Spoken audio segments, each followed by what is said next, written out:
Hello and welcome to the Cryptocurrency News Channel.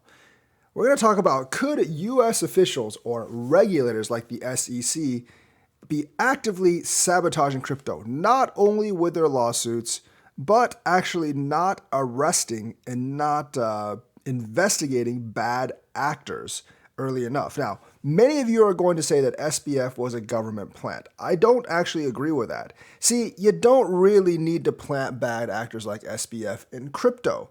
You really don't. You know what you do need to do?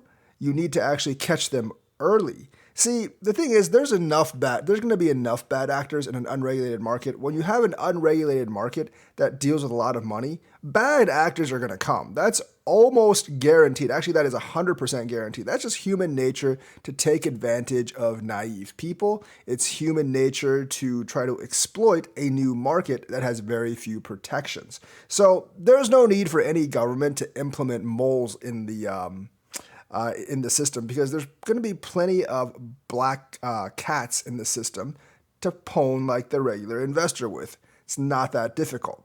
But what they can do is to encourage these bad actors without directly being involved with them. What do I mean by that? Take like SBF or Terra Luna.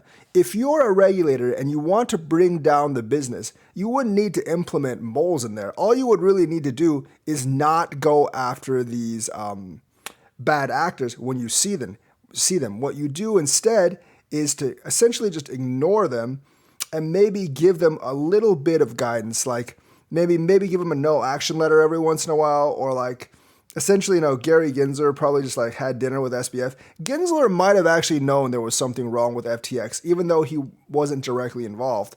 Because I think if you actually wine and dine SBF and essentially, talk to him about the operations, you could easily see that there's a lot of BS in there. But if you wanted to take down the industry, you would actually let that continue while keeping plausible deniability because you aren't directly involved in FTX and you didn't actually help FTX really do anything. So there's nothing tying FTX to someone like Gary Gensler, but like I said, it could be dereliction of duty. I mean, like what he thinks in his brain, you really can't tell. And if he's actually just ignoring FTX, even though he knows that something is wrong, there's almost no charges you can bring up to it unless you somehow can read his mind and you're a telepath. But since people aren't telepaths, there's nothing that can actually be brought up against him. So again, like, could regulators like Gensler and others possibly like not be involved, but know that something is wrong and it would all come crashing down sooner or later? Absolutely. And they would do very little and nothing about it. And that would help their agenda of actually bringing down the crypto industry because they're afraid it might actually challenge the dollar. Because once these companies collapse, and they know inevitably they will, it's going to burn a lot of people. Those people are going to turn against crypto. And once those people once like some of these investors turn against crypto, many of them will never enter the market again, or it will be years and years before they actually enter the market again. So we definitely have kind of like that issue right there. And I think that issue is a very serious issue where you can't really prosecute the regulators, but the regulators can use these fallouts as an excuse to stifle crypto innovation.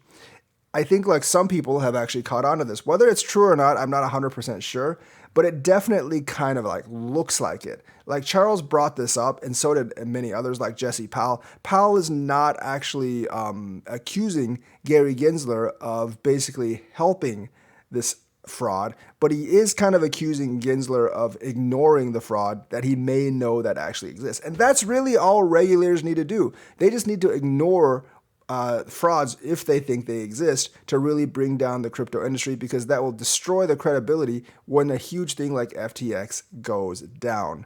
And the thing is, let's be honest, there are more bad players in crypto than good players. Yes, there are some good projects out there, but there are like 5, 6 times or 10 times as many bad ones out there. Because I would say like 95% of cryptos are probably like money grabs or scams. There's a couple of good ones that are really, really trying to like change the world and make good technology and make dApps and all that stuff.